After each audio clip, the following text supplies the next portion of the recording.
evening to you, and thank you for choosing Hope TV to update you on what is happening within Kenya and the world over. We hope your weekend is going well so far. You are tuned in to Weekend News Watch. My name is Joy Mochache, and I'll be taking you through our top stories for the evening. Let's get started. President William Ruto has commissioned the link roads in Kieni in Nyeri County and opened the United Democratic Alliance offices in Ruringu Nyeri constituency. While speaking in Nyeri, Ruto touched on different issues including the cost of living, education, accessible healthcare for all, and better working conditions for market vendors. Let's get that story. President William Ruto has launched the United Democratic Alliance offices in Nyeri today, stating that elections for positions in the UDA party leadership will be in accordance with the positions available in the Constitution. He reported this by explaining that Kenya has to shift from the politics of ethnicity to the politics of parties in a move to drive the country into prosperity. Everybody who wants to be an official in this party must go back to the polling station and begin the journey from there. Socialize yourself with the members of the party. Those who will vote, they will vote for every office that is available in our constitution. And we are going to make sure that we build a national party that is going to unite the country, unite communities, unite interests from every corner so that we can eliminate the politics of ethnicity in Kenya and change it to the politics of parties around issues, around interests of the people of Kenya that will drive the country into prosperity into the future. For further clarification, the head of state mentioned that none of the positions in the new UDA party will be given due to favoritism, but that they must be chosen fairly through voting at the polling stations. Kama wewe unataka kuwa kiongozi katika chama ya UDA, anza pale kwa polling station ujipange na wanachama. Hakuna mtu atapatiwa kiti kwa meza. Hakuna mtu atapatiwa kiti kwa mapendeleo. Wanachama ndio wataamua pale kwa polling station. Tumekubaliana? Nyinyi mtashindwa kuamua nani atakuwa chairman wa chama pale kwa polling station. Si mko tayari? Mko tayari?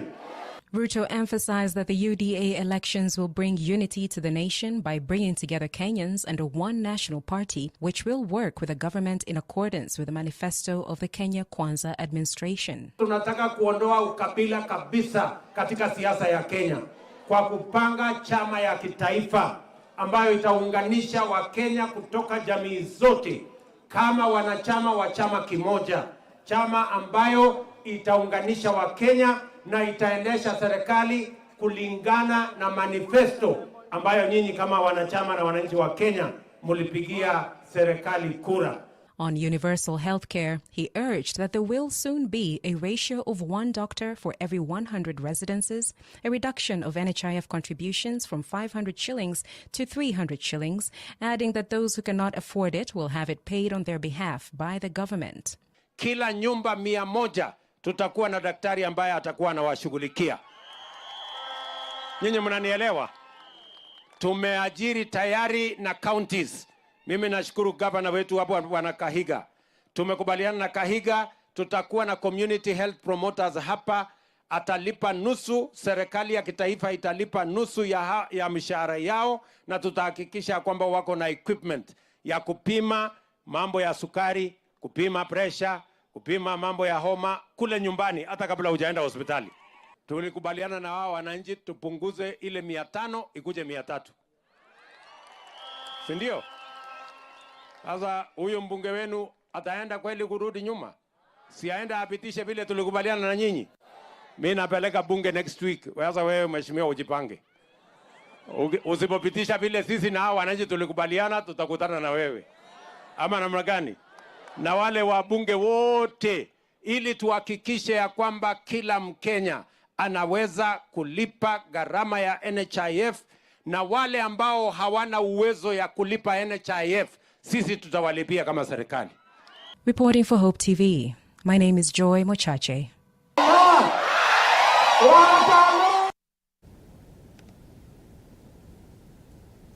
And as we move on, Deputy President Rigathi Gachagua has appealed to civil servants to serve Kenyans by executing their duties diligently. Gachagua was speaking during the commissioning of various link roads in Nyeri, where he and other leaders had accompanied President Ruto during the launch of the UDA offices and the commissioning of link roads in Nyeri constituency. Na sisi tunawaheshimu sana watu wa Nyeri kwa sababu mlitupatia kiongozi shupavu anaitwa Rigiji, mtoto wa Maumau ambaye haogopi na anaamuka kila siku kutetea president wetu. Siku hizi hakuna mtu anacheza na president kwa sababu Rigiji yako hapo, na ndio maana Your Excellency tukasema first party office ya Kenya ya UTA tutakuja hapa Nyeri kufungua. Na sisi, mimi ndio naweka ile register ya shares. Nyinyi mko na shares mingi kabisa, na tunataka mkienda kuchagua viongozi wenyu mjue kwamba ni lazima uwe umejiandikisha kama mwanachama wa UDA. Tunaenda kuacha vitabu hapa, tuhakikishe imeenda katika kila kijiji. Umejiandikisha kama mpiga kura na uwe pia mwanachama wa UDA. Hapo mbele. Unajua rais, hao watu walikuwa wanadharau na tulikuwa tumenyimwa nafasi. Sasa siku wewe umepata nafasi kuongea na dunia nzima, Kenya imeheshimika. Rais, tunakupongeza, tunakwambia ukanyagie hapo. Wewe ongoza Kenya na uongoze Afrika, na wewe unatosha. Na sisi tukikupigia kura tulijua ni nani tunapigia kura. Na rais, sisi hatusongi. Sisi tuko na wewe hapo mbele 27 na kila siku tuko nyuma yako. The Embu County Adult and Continuing Education Officer Stephen Boy has said that 20% of the adult population in Embu County does not know how to read or write. Figures from the Central Bureau of Statistics for 2019 reveal that illiteracy rates among men and women were 18% and 21% respectively. During this year's World Literacy Day celebrations, Boy stated that current enrollment in adult education was at 2,460, with 1,864 women and 596 men scattered throughout the 63 facilities across the county. He said last year 534 adults managed to sit for proficiency exams, while 113 did the Kenya Certificate of Primary Education, and 89 have registered to sit for the national exams this year. Miaka ijayo kulingana na hizi tarakimu inaonyesha hata zile shule zetu za kawaida wasichana wanaendelea kusoma na wako wengi kushinda mtoto mvulana. Na pia ukiangalia hata kwa hii masomo yetu ya watu wazima, wale wanajiunga sana ni wanawake. Kwa hivyo miaka ijayo unaweza kuta katika hii county utakuta msichana atakuwa ameweza kusoma hata kushinda huyo kijana. Na hiyo sana sana utakuta imeleta ile tunaita kwa Kiingereza some social imbalance na vile watu wanaishi. Utakuta labda msichana amesoma sana, kijana ameshindwa na masomo, na hata vile watakuwa wakiishi utakuta hata labda some marriages may not be very stable considering the social structure of our society. And more about education, the society has been urged to utilize adult and continuing education programs that have been implemented in order to promote more inclusive, peaceful, just, and sustainable societies. Cabinet Secretary of Education Ezekiel Machogu, in his statement read by Director General of Basic Education Elias Abdi, said that literacy is a crucial component of any country's socioeconomic progress. This was stated at Emurura Dikir Elementary School in Transmara East Sub-County on International Literacy Day, which had the subject Promoting Literacy for a Sustainable and Peaceful Kenyan Society. The statement explained that the International Literacy Day gives an opportunity for all education stakeholders to reflect on the progress made in reducing illiteracy around the world. Evidence from around the world suggests that there is a positive relationship between economic development and literacy levels, as industrialized countries have high literacy rates. Ukiona desturi yetu, Article 43 it says basic education is free and compulsory. Hiyo inamaanisha kwamba basic education ni muhimu kwa binadamu. Kujua kusoma na kuandika ni muhimu katika binadamu, so that the human is able to function.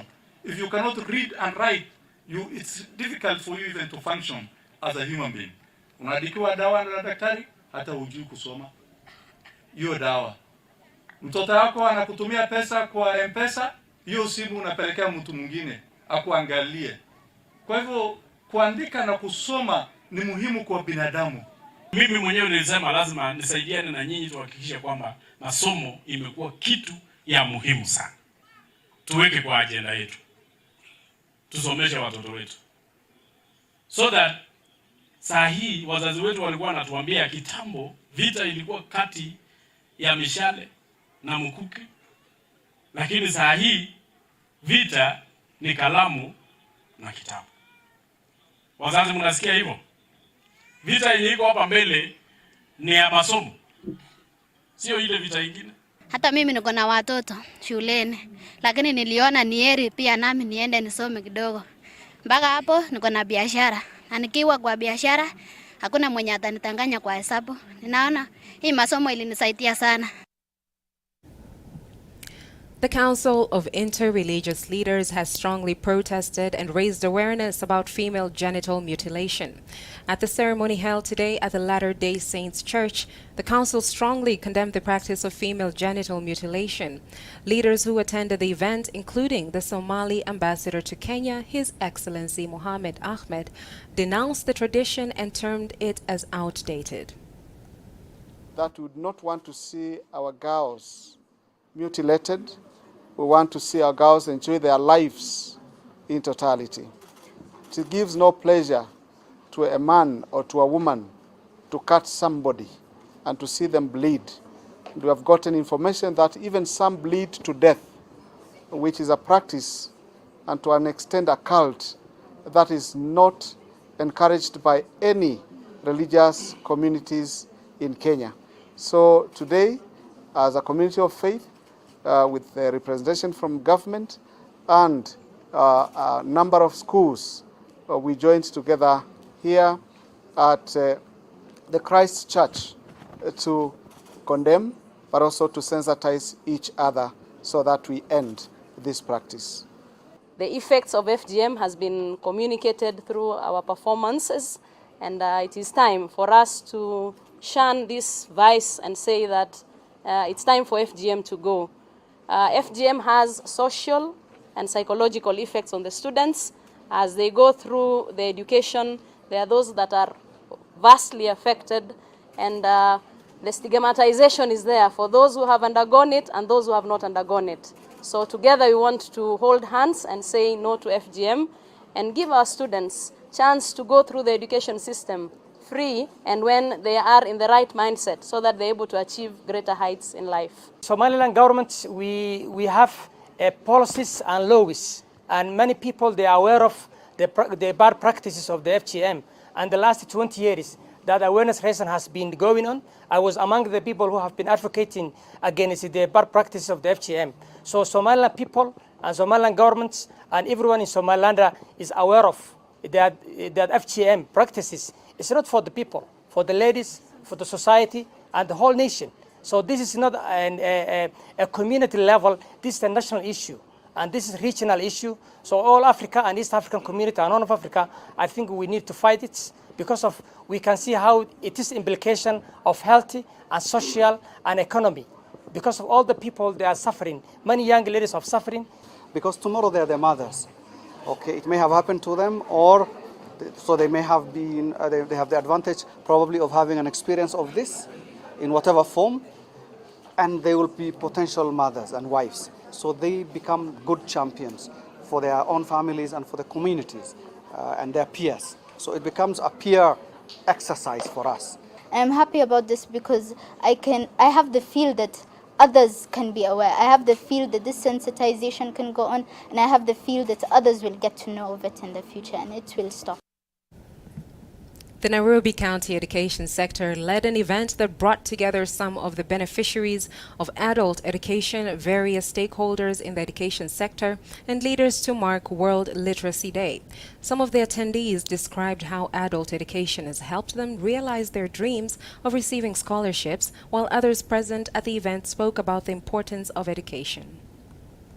Through adult education, the teenage mothers and the girls or the women and the boys who are not able to complete their school, they are able to get the chance of doing the learning at the age of, depending with age.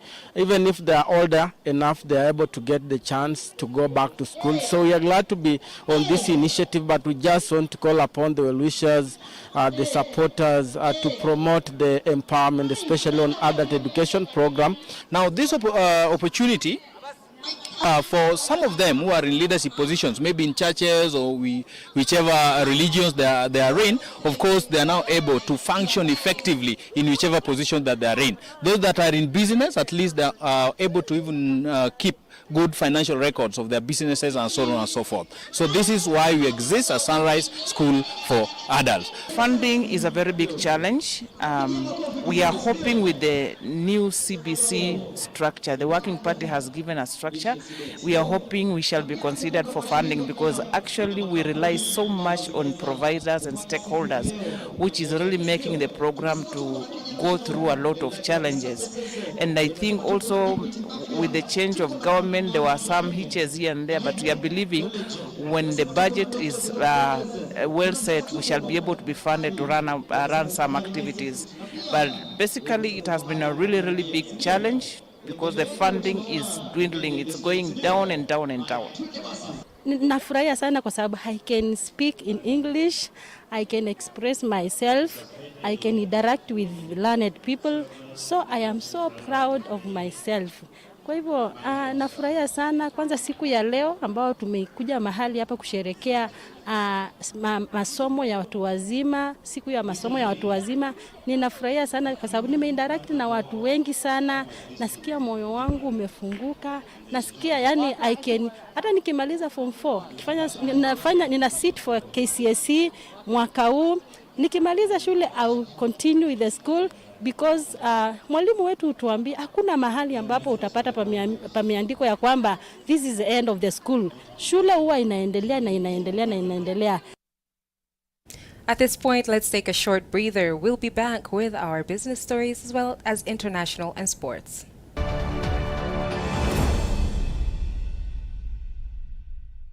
Love Nairobi Festival with evangelist Andrew Palau is coming to Nairobi. All are welcome at this free event. 3 days of great music with Don Moen, Pompi, Evelyn Wanjiru, and more of Kenya's best artists. Bring the kids to the family fun zone, see high-flying motorcycle and BMX bicycle demonstrations. Love Nairobi Festival, 15th to 17th September at the University of Nairobi Sports Ground. Friday, 3 p.m. to 8 p.m. Saturday and Sunday, 12 p.m. to 8 p.m. More details at lovenairobifestival.org. It's free.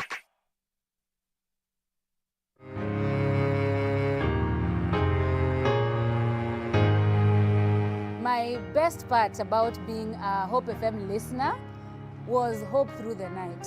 My radio was always on at night, just worshiping and getting the sermons on the top of every hour. And it really made me a stronger worshiper. It made me a stronger worshiper. My best part about being a Hope FM staff has to be treasure hunt with the boys and girls every Saturday morning, being Auntie Rhoda. Oh, I just loved teaching the children. There's a child who wrote in her composition, she was writing about her family, and she wrote one of her aunties is Auntie Rhoda. I was so happy because I'd never met her, but they knew me as their auntie, and just teaching them in the ways of the Lord. So I really thank God for every moment I spent at Hope FM, and even for now, being impacted as a listener.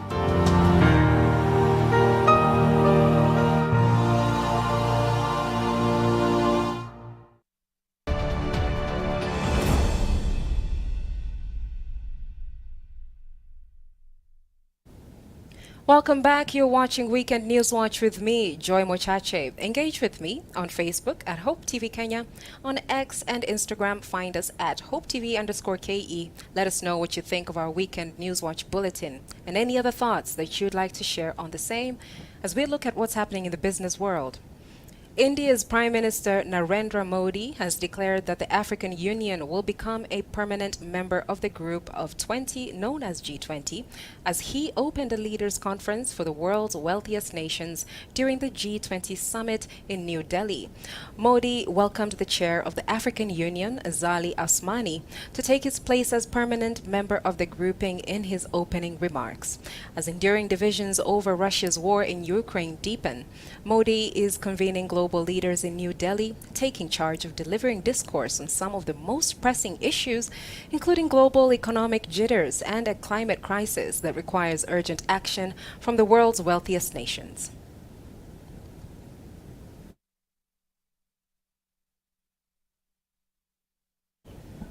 And terrible news as a violent 6.8 magnitude earthquake that has struck Morocco has killed over 1,000 people and damaged structures in Marrakesh. The U.S. Geological Survey and Moroccan media have described the earthquake as the biggest seismic to hit the northern African nation in a century. USGS said the earthquake struck Morocco's High Atlas mountain range shortly after 11 p.m. local time at a relatively shallow depth of 18.5 kilometers. The tremors were also felt in distant cities such as Rabat, Casablanca, Essaouira, and the neighboring country of Algeria, though it caused no deaths or casualties in Algeria.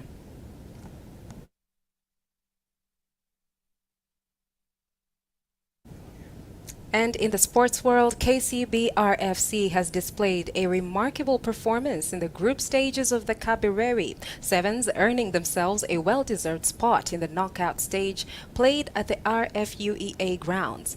In a spectacular series of matches, KCB RFC demonstrated their dominance right from the opening match against the Moi Trojans, where they dismantled their opponents with a resounding 50-0 victory.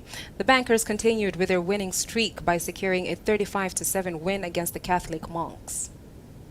So it's a matter of getting ourselves to be better than Kabras. So that's what we are doing. Whenever they will be on the other side, we'll be on the other side. When they make that step, we'll also make the step until we meet at the final. Oilers has been a boogie team to KCB for Sevens. So it's just a mental thing, a mental bridge that we have crossed. So it also shows that the morale that is going to come for us tomorrow. So believing that we've beaten Oilers, so puts us in a better mind state of knowing that we can go through all these tournaments. Well, we've come to the end of our bulletin for this evening. Thank you so much for choosing us to update you, and also a great thank you to all those who made this bulletin possible. We wish you a blessed night ahead. My name is Joy Mochache.